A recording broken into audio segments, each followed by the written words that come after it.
నమో బుద్ధాయ. జై భీమ్, జై భారత్, జై సంవిధాన్. తథాగత భగవాన్ బుద్ధునికి, పరమ పూజ్యులు బోధిసత్వ డాక్టర్ బాబాసాహెబ్ అంబేద్కర్కు ప్రణామాలు తెలియజేస్తున్నాను. ఈ బహుజన యుద్ధబేరు యూట్యూబ్ ఛానల్కు స్వాగతం పలుకుతున్నాను. ధమ్మచక్ర పరివర్తనం అంటే ఏమిటి? నూతన మతాల ఆవిర్భావం 6వ శతాబ్దంలో ఆవిర్భవించిన మతాలు ప్రపంచ చరిత్ర భవిత్యాన్ని మార్గనిర్దేశం చేశాయి. ఇవి తమ ఆధునిక విప్లవాత్మక భావాలతో అప్పటి వరకు ఉన్న సామాజిక కట్టుబాట్లను, వ్యత్యాసాలను తీవ్రంగా వ్యతిరేకించాయి. వీటికి ఆద్యులు సోక్రటీస్ గ్రీసు దేశానికి చెందినవారు, Zoroaster Persia, Confucius Lao Tse China, ఋషభనాథుడు, గౌతమ బుద్ధుడు వీరు ఆచరణీయమైన విలువలను ప్రబోధించే కొత్త మతాలను స్థాపించి ప్రజల్లో తాత్విక ఆలోచనలను పెంపొందించడానికి కృషి చేశారు. జైన బౌద్ధ మతాలు విగ్రహారాధనను, పూజా సంస్కారాలను, బ్రాహ్మణాధిపత్యాన్ని తిరస్కరించాయి. బౌద్ధ మతం వర్ధమాన మహావీరుడి సమకాలీనుడైన గౌతమ బుద్ధుడు బౌద్ధాన్ని స్థాపించారు. కపిలవస్తు నగరంలో లుంబిని వనంలో బుద్ధుడు జన్మించాడు. శాక్య రాజైన శుద్ధోదనుడు, మాయాదేవి వారి తల్లిదండ్రులు. బుద్ధుడు అసలు పేరు సిద్ధార్థుడు. చిన్నతనంలోనే తల్లి చనిపోవడంతో సవతి తల్లి గౌతమి ప్రజాపతి బుద్ధుడిని పెంచింది. అందువల్ల అతనికి గౌతముడు అని పేరు వచ్చింది. గౌతముడి భార్య యశోధర, కుమారుడు రాహులుడు. బుద్ధుడు తన 29వ ఏట జీవిత పరమార్థం తెలుసుకున్నారు. రాజభోగాలను వదిలి సమాజంలోని అణిచివేతకు కారణమైన దుఃఖాన్ని నివారించడానికి బయలుదేరాడు. దీన్నే మనం మహాభినిష్క్రమణ అంటాం. ఇందులో భాగంగా వైశాలి రాజగృహ నగరాలలో పండితులను కలిశారు. చివరకు గంగా సమీపంలో బోధి వృక్షం కింద 40 రోజులు ధ్యానం చేసి దుఃఖ విముక్తి పొందే జ్ఞానోదయం పొందాడు. దీన్నే సంబోధి అంటారు. అప్పటి నుండి గౌతముడు సిద్ధార్థుడు బుద్ధుడిగా మారాడు. గౌతమ బుద్ధుడు వారణాసి సమీపంలో ఉన్న మృగదావనం సారనాథ్ చేరి 5 మంది పండితులకు ప్రథమంగా జ్ఞానబోధ చేశారు. దీన్ని ధమ్మచక్ర పరివర్తనంగా పిలుస్తున్నారు. కుశినగరంలో బిఫోర్ కామన్ ఎరా 483లో పరినిర్వాణం చెందారు. బౌద్ధం సూత్రాలు ప్రపంచంలో దుఃఖం ఉంది, దుఃఖానికి కారణం సామాజిక అణచివేత, సామాజిక అణచివేతను జయించడం ద్వారా దుఃఖం నశిస్తుంది, సామాజిక అణచివేతను జయించడానికి అష్టాంగ మార్గాన్ని ఆచరించాలని బుద్ధుడు ప్రబోధించారు. అష్టాంగ మార్గంలో 8 నీతి సూత్రాలు ఉన్నాయి.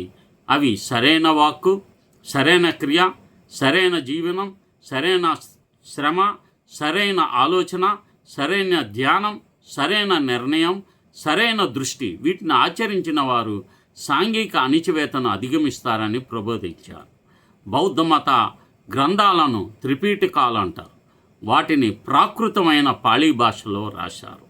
బౌద్ధ మతం విస్తృతంగా వ్యాప్తి చెందింది. గొప్ప చక్రవర్తులు ఆదరించారు. దీనితో శ్రీలంక, బర్మా, చైనా, టిబెట్, జపాన్లోనూ బౌద్ధ మతం చెందింది. బౌద్ధులు స్థాపించిన నాలంద, వల్లభి, ధాన్య కటక విశ్వవిద్యాలయాలు ప్రసిద్ధి చెందాయి. వైద్య శాస్త్రజ్ఞులైన చరకుడు, జీవకుడు బౌద్ధ మతాన్ని ఆచరించి బౌద్ధ మత ఆచార్యుడైన నాగార్జునుడు సుహుర్లేఖ, రసరత్నావళి అనే గ్రంథాలు రచించారు. మహారాష్ట్రలోని కార్లీ, నాసిక్, అజంతా గుహాల్లో, బార్హుత్, సాంచి, అమరావతి, నాగార్జున కొండల్లో బౌద్ధ ఆరామాలు, గుహాలయాలు, మనోహర శిల్పాలు ఉన్నాయి. గౌతమ బుద్ధుడి పరినిర్వాణం తర్వాత సామ్రాట్ అశోక్ చక్రవర్తి బౌద్ధ మత వ్యాప్తి కోసం విశేష కృషి చేసి దాన్ని జాతీయ ధమ్మంగా, అంతర్జాతీయ మతంగా రూపొందించారు.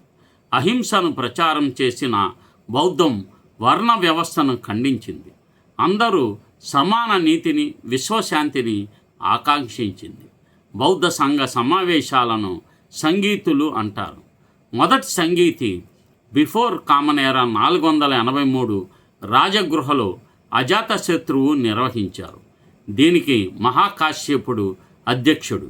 ఈ సంగీతులోనే సుత్త వినయ పీఠకాలను సంకలనం చేశారు. రెండవ సంగీతి బిఫోర్ కామన్ ఎరా 383లో బౌద్ధ సంఘం 2 శాఖలుగా థేరవాదులు, మహాసాంఘికులుగా విడిపోయింది. వైశాలిలో కాలశోకుడు నిర్వహించాడు. దీనికి సబకామి అధ్యక్షుడు. మూడవ సంగీతి క్రీస్తుపూర్ బిఫోర్ కామన్ ఎరా 250. దీన్ని అశోకుడు పాటలి పుత్రంలో నిర్వహించాడు. దీనికి మొగలుపుత్త తిస్స అధ్యక్షత వహించారు. ఈ సమావేశంలో అభిధమ్మ పీఠకాన్ని రూపొందించారు. నాలుగో సంగీతి ఆఫ్టర్ కామన్ ఎరా 72లో కాశ్మీర్లోని కుందల వనంలో కనిష్కుడు నిర్వహించాడు. వసుమిత్రుడు అధ్యక్షుడు. ఈ సంగీతులోనే బౌద్ధ మతం మహాయాన, థేరవాద, హీనయాన శాఖలుగా విడిపోయింది. నాలుగో బౌద్ధ సంగీత తర్వాత బౌద్ధ మతంలో తీవ్రమైన మార్పు సంభవించింది. మహాయానులు బుద్ధుణ్ణి ఆరాధించారు, విగ్రహాలు ప్రతిష్ఠించారు. థేరవాదులు మాత్రం దీనికి వ్యతిరేక పద్ధతులను పాటించారు. తదుపరి కాలంలో తాంత్రిక పూజలు చేసే వజ్రయానం వచ్చింది. బుద్ధుడు దేవుడు లేడు, ఆత్మ లేదు, పునర్జన్మ లేదు, కర్మ లేదు అని చెప్పిన బోధనను విస్మరించి బుద్ధుడే దేవుడు అని చెప్పిన మహాయానులు వచ్చారు. ఇప్పటికీ కూడా బుద్ధుడు ఒక సామాజిక విప్లవకారుడు అని చెప్పే అంబేద్కరిస్టులు వచ్చారు. వేద నాగరికతలోని వైదిక బ్రాహ్మణ క్రతువులైన విగ్రహారాధన, పూజా విధానాలకు వ్యతిరేకంగా ఆవిర్భవించిన బౌద్ధ మతంలో తిరిగి మహాయానుల ద్వారా వాటినే బౌద్ధంలో ప్రవేశపెట్టారు. ప్రస్తుతం మహాయాన శాఖ ఆలయాలను ఆధిపత్య కులాల ముసుగులో ముందుంది. బిఫోర్ కామన్ ఎరా 185లో అశోక్ సామ్రాట్ మునిమనవడు రాజైన బృహద్రథును బ్రాహ్మణ సైనిక అధికారి పుష్యమిత్ర శుంగ కుట్ర పన్ని సరిగ్గా అశోక్ సామ్రాట్ బౌద్ధాన్ని స్వీకరించిన అశోక విజయదశమి రోజున బృహద్రథుని తల నరికి బుద్ధుడు తీసుకువచ్చిన విప్లవానికి వ్యతిరేకంగా ప్రతిఘాత విప్లవం చేశారు. పుష్యమిత్ర శుంగ తదుపరి మనవడి పరిపాలనలో సుమతి భార్గవ సన్నిధిలో భృగు మహర్షి చేత మనుస్మృతి రాయబడింది. ఈ మనుస్మృతిని బలపరచడానికి రామాయణం, మహాభారతం బుద్ధుడి తర్వాతనే వ్రాయబడ్డాయి. ఈ విషయాన్ని బహుజనులు చరిత్ర ఆధారంగా తెలుసుకోవాలి. రామాయణంలో బుద్ధుని ప్రస్తావన ఎందుకు ఉందో, మహాభారతంలో బుద్ధుని ప్రస్తావన ఎందుకు ఉందో తెలుసుకోలేనంత కాలం ప్రజలు మత మౌఢ్యులుగా మిగిలిపోతారు. పుష్యమిత్ర శుంగ చేసిన ప్రతిఘాతాన్ని కొనసాగించడానికే 1925వ సంవత్సరంలో విజయదశమి రోజున ఆర్ఎస్ఎస్ నాగ్పూర్లో స్థాపించబడింది. ప్రతి సంవత్సరం అక్టోబర్ 14న బహుజనులంతా కలిసి ఎందుకు ఉత్సవం జరుపుకుంటారు? ఎందుకంటే ఆ రోజున ఆర్ఎస్ఎస్ నాగ్పూర్లో స్థాపించబడిందో ఆ భావజాలాన్ని కౌంటర్ చేయడానికే డాక్టర్ బాబాసాహెబ్ అంబేద్కర్ సరిగ్గా అశోక్ విజయదశమి రోజున 1956 అక్టోబర్ 14న భారతీయ బౌద్ధ మహాసభ ద్వారా తన లక్షల మంది అనుయాయులతో బౌద్ధ ధమ్మ స్వీకరణ చేశారు. తదుపరి నాగ్పూర్కి సమీపంలో ఉన్న చందాపూర్లో 3 లక్షల మంది బౌద్ధాన్ని స్వీకరించారు. బహుజనులు విధంగా ప్రతి సంవత్సరం జరుపుకోవాల్సిన పండగ ధమ్మ దీక్షా దివస్. తలస్నానం చేసి త్రికరణ శుద్ధిగా ఇళ్లల్లో కుటుంబ సమేతంగా త్రిశరణాలు, పంచశీలలు చెప్పాలి. తెల్లటి వస్త్రాలు ధరించాలి.